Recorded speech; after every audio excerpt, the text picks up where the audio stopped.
अखिलेश यादव की बड़ी बेटी अदिति यादव को लेकर हाल ही में जो भद्दे पोस्ट किए गए थे, आपत्तिजनक और अपमानजनक पोस्ट थे, उनको लेकर मुख्यमंत्री योगी आदित्यनाथ ने भी खुले तौर पर नाराजगी जाहिर करते हुए आरोपियों के खिलाफ सख्त से सख्त कार्रवाई की मांग की है। साथ ही पुलिस को आदेश दिए हैं कि एफआईआर दर्ज कर तुरंत संज्ञान में लेकर इस मामले पर जांच तेज की जाए। दूसरी तरफ डिंपल यादव, शिवपाल यादव, अखिलेश यादव ने बीजेपी पर ही हमला बोला। अखिलेश तो पहले भी इस मामले पर कहते रहे हैं कि बीजेपी ऐसे आरोपियों को सह दे रही है।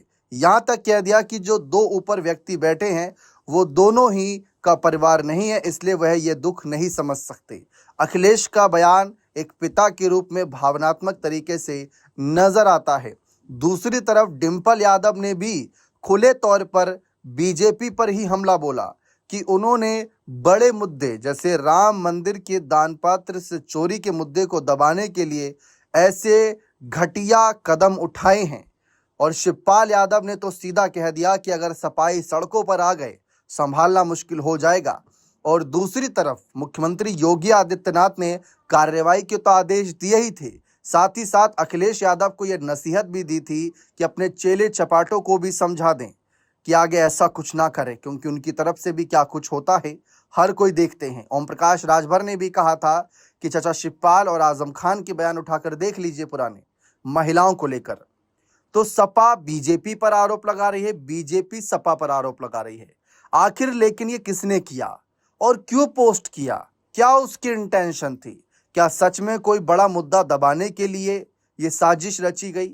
फिलहाल पूरे देश की नजर इस बात पर है कि इस मामले में आरोपी कौन होता है और सबूत कैसे जुटाए जा रहे हैं। देखिए, ये सारा मामला डिजिटल तरीके से हुआ, जिसमें बीएनएस की कई धाराएं लगी हैं और उन धाराओं के तहत ही पुलिस अपनी कार्रवाई कर रही है।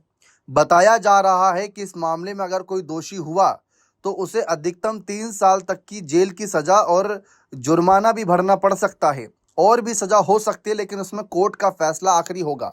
फिलहाल सबूत जुटाने में जुटी हुई है योगी सरकार की पुलिस। सबूत मिलते ही गिरफ्तारी शुरू हो सकती है।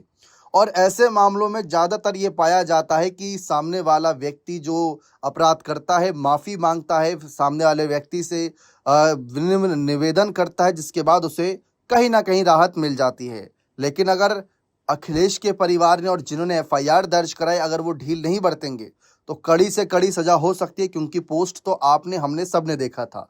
और उस पोस्ट में अगर तनिक भर भी सच्चाई नहीं हुई कि जो भाग गई, मुस्लिम व्यक्ति के साथ भाग गई, 7 करोड़ लेकर गायब हो गई, अगर ये सच्चाई नहीं निकली तो मुश्किल 2 दिन दोगुनी रात चौगुनी बढ़ जाएगी।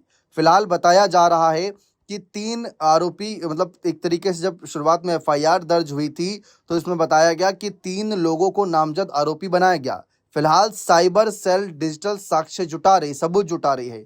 सबूत मिलते ही गिरफ्तारी हो सकती है और कोर्ट के समक्ष पेश किया जा सकता है। और सबसे बड़ी बात, उस व्यक्ति का बयान हर कोई सुनना चाहता है कि उसने किसके कहने पर किया, या अपने मन से किया, या किसी और के कहने पर किया, किसी पार्टी के कहने पर किया। क्योंकि ओम प्रकाश राजभर ने कहा कि कोई सपाई होगा, जबकि डिंपल और शिवपाल अखिलेश ने कहा कोई बीजेपी वाला ने करवाया ये काम बड़ा मुद्दा दबाने के लिए। तो अभी इस पर एक बहुत लंबी चौड़ी बहस छिड़ी हुई है। देखते हैं गिरफ्तारी क्या होती है, क्या खुलासे होते हैं, देखना दिलचस्प रहेगा। बने रहे चैनल के साथ। बहुत बहुत शुक्रिया।